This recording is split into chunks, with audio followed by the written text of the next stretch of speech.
And just before we go, let's check out some of the top trending stories from the courtrooms.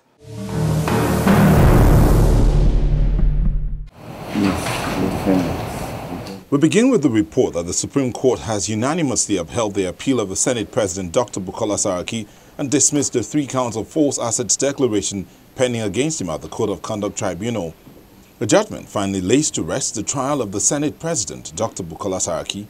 A 5-man panel of the Apex Court led by Justice Datijo Mohammed unanimously upheld Dr. Saraki's appeal by dismissing the remnant 3 count, declaring the evidence led by prosecution as hearsay.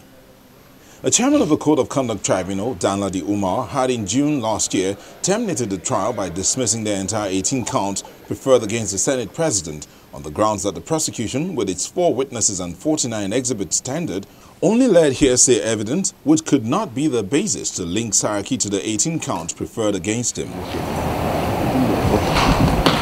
From the Supreme Court, we move on to the report that the Federal High Court, also sitting in Abuja, has granted bail to the former National Security Advisor, retired Colonel Sambo Dasuki. This is the 6th time the courts will be granting bail to the former NSA.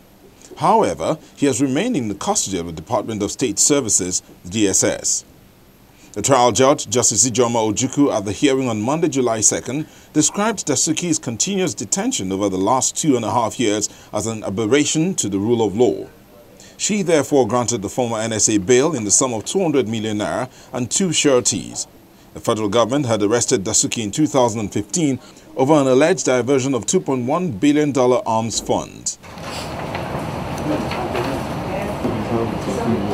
Staying in Abuja, the trial of the former National Publicity Secretary of the People's Democratic Party, Olisa Metuh, has resumed at the Federal High Court. Justice Okonabang held that his earlier order closing Metuh's case was made in default, as Metuh was not heard before his case was closed. In another short bench ruling, Justice Abang ordered Channels Television to play the DVD of its morning program, Sunrise Daily, where issues on Metuh's health were discussed. After watching the video, Justice Abang directed the Minister of Justice and Attorney General of the Federation to arraign 3 journalists working for the station to enable the court decide whether certain statements made by them and their guest on the program were prejudicial or contemptuous.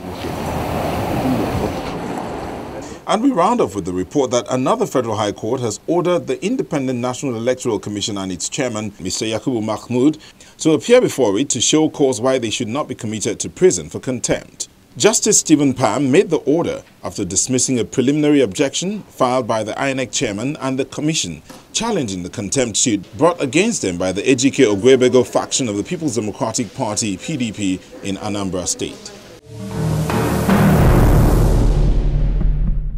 And that's the program this week. Please feel free to send in your comments. Do also remember that you can watch this episode and past episodes of the program on our YouTube channel. I'm Shola Shieli. Many thanks for watching.